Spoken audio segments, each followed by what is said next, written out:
Chers amis chasseurs, c'est en sortant d'une nuit de chasse au gibier d'eau en Gironde, chez les bords de l'estuaire de Gironde, que je venais vous souhaiter mes meilleurs voeux au nom du mouvement de la ruralité LMR, ex-chasse pêche nature tradition.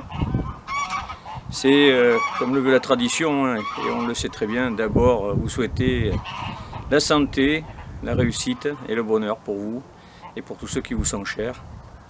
Et puis se souhaiter que la chasse en 2020 se porte mieux qu'en 2019. Et qu'elle soit un peu mieux défendue. 2019 a été une bien mauvaise année avec de nombreuses chasses attaquées par des animalistes, des groupuscules, des associations, des fédérations incendiées, des cabanes de chasse incendiées, des tonnes de chasse incendiées, des installations dégradées, des miradors sabotés, des actes de chasse empêchés, notamment la chasse à courre. Tout ça est insupportable aujourd'hui. Nos modes de chasse sont attaqués. C'est la mort de la chasse que souhaitent ces associations, alors que la chasse est l'un des plus beaux vecteurs de connaissance de la nature, de maintien de la biodiversité, de l'entretien de la biodiversité. Nos libertés fondamentales sont attaquées. Et notre mouvement, comme mes cadres, et j'espère comme vous tous, attaché à cette liberté au travers de la chasse, doit aujourd'hui être le plus soudé possible sur toutes les formes de chasse, que ce soit la chasse du grand gibier, du petit gibier, les chasses traditionnelles. J'ai une pensée pour les chasseurs landais qui ont perdu la chasse de l'ortolan, qui pensaient qu'on pourrait leur accorder la chasse sur le pinson, une espèce qui se porte très bien. Aujourd'hui c'est impossible, les juges interprètent une directive européenne de manière extrêmement dure, pour ne pas dire plus, et on se retrouve avec des interdits. La chasse à la glu qui aujourd'hui est elle aussi bien attaquée. Et puis, en ce mois de janvier, nous les chasseurs de gibier d'eau, on comptait bien chasser les oies cendrées jusqu'au 10 février. Il en semble que ça ne sera pas le cas. Notre président de la Fédération nationale des chasseurs, Willy Schran, nous a dit que la chasse fermerait au 30 janvier. Pour ma part, je suis extrêmement déçu de cette situation, car on nous avait promis plein de choses, avec les modifications des textes européens dernièrement, des études faites, que les chasseurs ont collaboré, leur fédération, en investissant beaucoup d'argent, beaucoup de temps. Et on se retrouve devant des interprétations d'une directive, encore une fois très dure, où on aurait pu quand même essayer de chasser jusqu'au 10 février, le temps qu'un accord AOWA sur le plan de gestion des oies cendrées au niveau européen puisse aboutir. Je crois que les promesses d'Emmanuel Macron ne sont pas tenues. Notre mouvement est allé voir les parlementaires, la République en marche, on va continuer à mettre la pression. Il n'est pas question d'abandonner cette chasse. Il n'est pas question d'abandonner, quelles que soient les raisons des chasses aujourd'hui, parce que chaque fois qu'il y a une chasse qui tombe, c'est une autre qui est attaquée. Il faut savoir que depuis plusieurs années, les chasseurs ont fait des efforts. Il y avait la chasse du mois de février, on a mis la chasse à tiroir, et puis à chaque fois qu'on a fait 2 pas pour aller dans le sens souhaité pour un dialogue avec les écologistes, ça n'a jamais suffi, ça a toujours été là pour interdire une nouvelle fois autre chose. Alors oui, j'espère que notre fédération nationale, avec notre lobbyiste Thierry Coste, qui a l'oreille attentive du président Macron, saura revenir voir le président pour qu'on puisse quand même chasser jusqu'au 10 février. Il n'est pas sérieux de nous dire de ne pas chasser, que la ministre ne veut pas nous autoriser une dérogation, alors qu'on nous laisse penser que l'année d'après on aurait une dérogation sur la base d'un plan européen de gestion. C'est fallacieux. Et c'est pas juste, donc nous on va continuer cette pression et je suis de tout cœur avec tous les chasseurs qui sont extrêmement déçus aujourd'hui, extrêmement déçus, parce que nous, les chasseurs, quelle que soit la chasse que nous pratiquons, on est attaqués dans toutes nos activités, pendant que ceux qui sont dans les cités, qui font leur petit trafic avec la drogue, se promènent avec des kalachnikovs, il y a des zones d'interdiction où les gendarmes n'ont plus le droit d'aller, les pompiers n'ont plus le droit d'aller.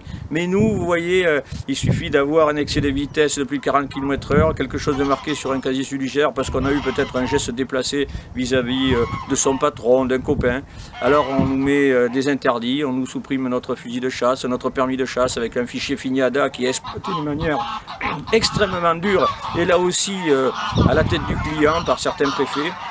C'est quand même incroyable que des gens ne puissent plus aujourd'hui pratiquer une simple passion, la passion de la chasse, pour quelque raison qu'elle soit. Ces dossiers Finiada sont là aussi une façon de plus de faire reculer la chasse, de perdre des permis de chasser. Nous avons toutes les raisons à penser que c'est un système qui est bien mis en place par les écologistes. On multiplie les interdits, on multiplie les complexités au travers de l'Europe. On va voir ici avec l'interdiction du plomb. Enfin, je veux bien qu'on nous explique effectivement qu'il existe du substitut, mais les fusils de chasse ne sont pas tous adaptés. On sait qu'on a déjà perdu beaucoup de chasseurs parce que renouveler un permis, renouveler une arme de chasse a un coût. Et on oublie peut-être aussi que la chasse populaire, ce sont des gens en milieu rural qui n'ont pas beaucoup de moyens et pour lesquels toutes ces contraintes sont une raison supplémentaire d'abandonner la chasse. Alors oui, évidemment, on est prêt à passer à autre chose. Mais quand on sait qu'il y a encore des canalisations en plomb, que le plomb est en train de polluer les humains et on est en train de nous expliquer qu'il faut supprimer 3 cartouches pour les oiseaux, excusez-moi, est-ce que ce monde est sérieux encore une fois de plus? On vient nous interdire à nous de pratiquer une chasse pendant que les stations d'épuration de tous les urbains polluent, qu'elles envoient tous leurs produits médicamenteux, les oestrogènes, les pilules, j'en passe et des meilleurs. Non, je crois qu'aujourd'hui on marche sur la tête. Et on est des boucs émissaires, encore une fois de plus. Il y a une espèce de chasse-bashing, comme on l'a pour l'agri-bashing avec nos éleveurs, qui est mis aujourd'hui et on est en train d'agresser continuellement le monde de la chasse. Donc j'espère qu'en 2020, ne vous gênez pas pour faire valoir votre droit, hein, au travers de tous ceux qui sont là aujourd'hui pour nous défendre.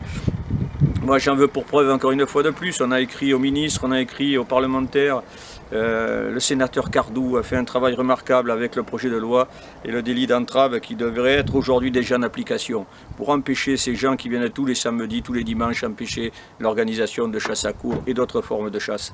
Et aujourd'hui le gouvernement, malgré ce qu'on nous a expliqué que soi-disant le président Macron était un pro-chasse, il s'avère que ce délit d'entrave est toujours pas mis en application, qu'il n'est pas encore venu devant le Parlement et qu'on voit bien que ça freine des 2 pieds de tous les bords pour laisser perdurer ces activistes chevelus qui viennent tous les jours empêcher les chasseurs de pratiquer.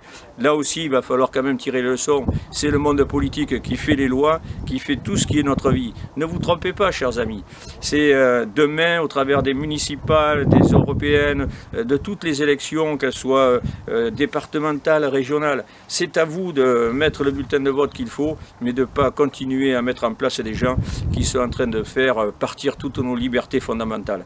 Voilà, donc encore une fois de plus, vous pouvez compter sur nous, hein, pour aider tous les chasseurs qui sont dans la panade, avec leur permis, avec le fichier Finiada, avec des actes pour faire tomber leurs installations de chasse, les fermetures de territoire.